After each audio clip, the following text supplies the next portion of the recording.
This video will show you how to replace the front shock on a GMC Sierra 2500. This is part of the front steering and suspension located behind your front wheel. Let's get into it.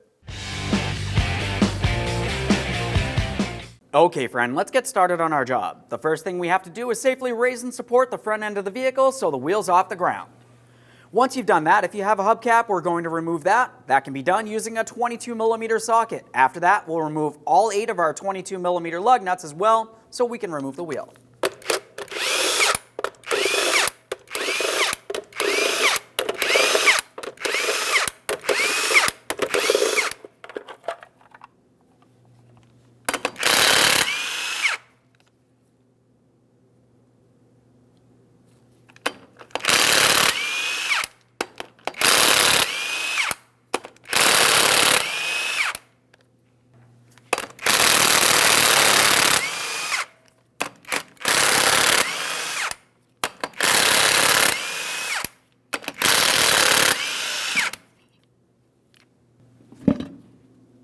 Now with the wheel out of the way, we have a clear view of where our front shock is located.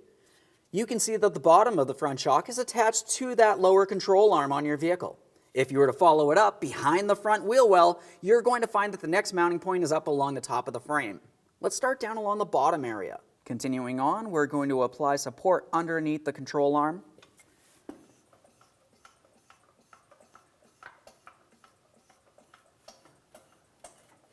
We're applying a little bit of upward pressure, gently compressing our front shock. Now we can start removing the hardware at the bottom. We'll be using a 21mm for each side of this hardware. Let's see if the bolt turns. It does. Now at this point, you may have to raise or lower the front suspension, allowing that mounting bolt to be removed. If you find you need to tap this out of position, we want to protect our bolt threads. So I'm going to be using my original mounting nut. We'll start tapping this. Once we have it broken free, we can continue on with a hammer and punch as necessary.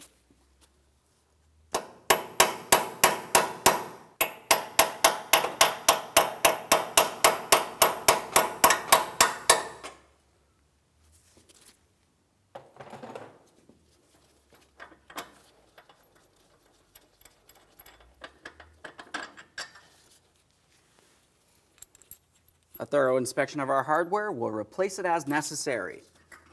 The shock can move around at the lower position.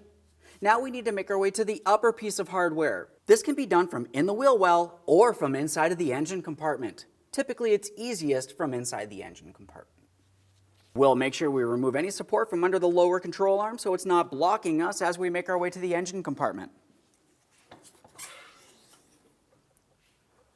Now from inside the engine compartment, we need an A139 specialty socket. Looking at the center port, you can tell that it's shaped like an oval. This is going to go on the shock shaft. We're also going to be using a 15mm for our upper shock mounting nut. Let's get that in place.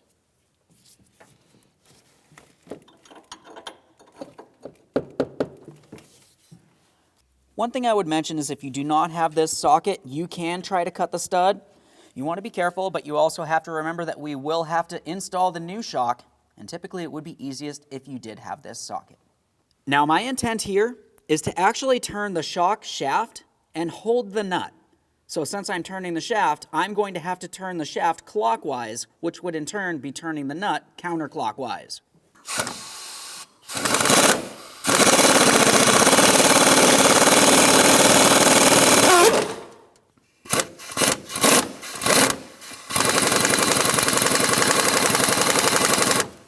Now, as you can tell, this does not always work. Sometimes the top of the shock will break, as ours did. Now, to get this off of here, let's try something a little different. Make our way back into that wheel well. Now, on this front shock, as we look just above our upper control arm, we can see that we have this plastic protector. We're going to carefully cut a small slit in the protector so we can see the center shaft. After that, use some locking pliers. We'll grab onto the shaft. We'll prevent it from turning while we remove the mounting nut. To cut this, it could be done in several different ways. I'm going to be using a razor blade.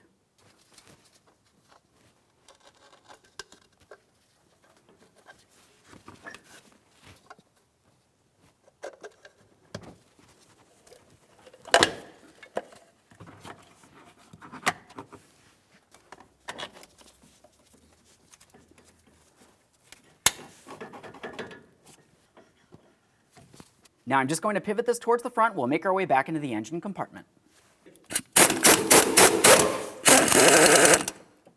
Okay, we got the mounting nut off of there. At this point, you're going to find that you have an upper washer and you also have a rubber bushing to be removed. The washer came off with the bushing. We'll set that aside for disposal.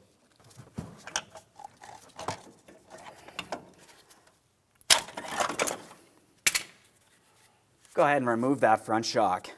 There it is, friend. Prior to installation of any brand new part, let's make sure we clean and inspect our mounting areas. Down on the lower control arm, we have a metal bracket.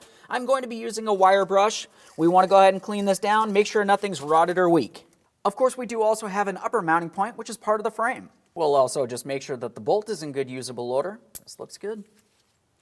Now we're going to take our brand new front shock. We're going to put it in between our feet on the floor. We're going to have to compress this down to remove our strap. Once you get this off of here, we're going to let this completely decompress. It's making its way up. It's a little slow right now. Once it's all the way in the decompressed stage, we're going to recompress it, let it make its way back up, repeat this process several times. This is activating the front shock. A little faster this time.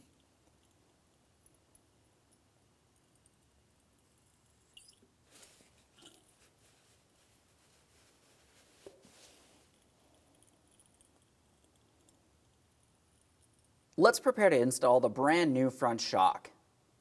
Up along the top, I want to talk about the installation process before we get this into the vehicle where it's a little bit more difficult to see. You're going to find that your hardware came with several different washers.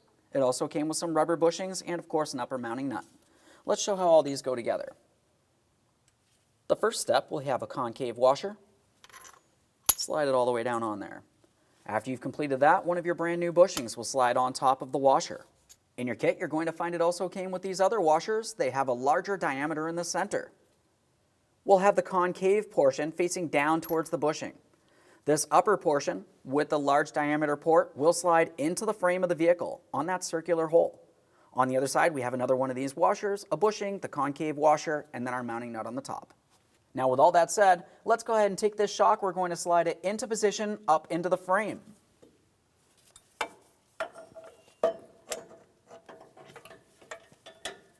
So I can see this protruding up.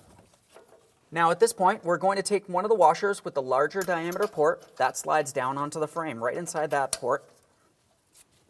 We have our rubber bushing, concave washer, and our mounting nut. Go ahead and start that on. We can leave this loose for now. Now down at the bottom, you may find that you have to either raise or lower the front suspension as needed to be able to get this into position. Since I still have the upper portion of my shock loose, I can maneuver this around as needed. I'm going to slide my mounting bolts through from the front towards the rear and we'll start on the mounting hardware along the back side. An important note about this is you do not want to tighten this hardware until we have the control arm in the original ride height position. Get my bolt here. Mounting nut.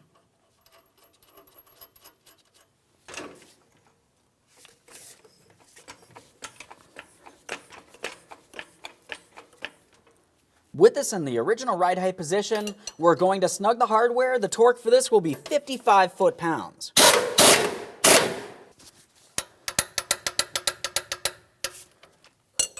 Now at this point, we're going to release pressure from under the front control arm and reinstall our front wheel. Now it's time to reinstall that wheel. Once you have the wheel in place, start on all 8 of your 22mm lug nuts. We're going to lightly bottom them out. We'll get the wheel safely back down on the ground and then torque each of them to 140 foot-pounds.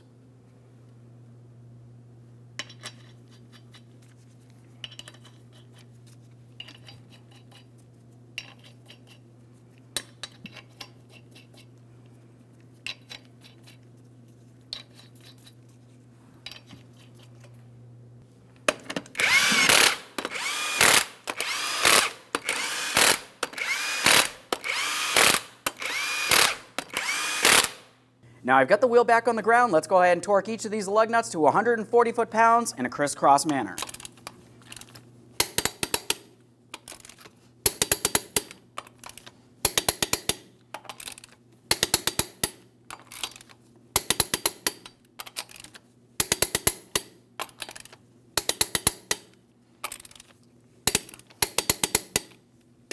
torqued. If you have a center cover, install that now.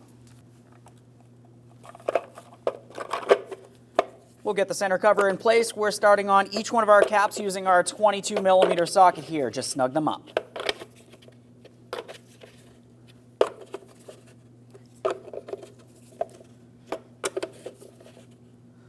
Double check to make sure it's secured in place. Now up inside the engine compartment, let's tighten that mounting nut. I'm using a ratcheting 16mm wrench, and then I'm also holding the shaft using my oval socket. See, if I just turn like this, the entire shaft turns.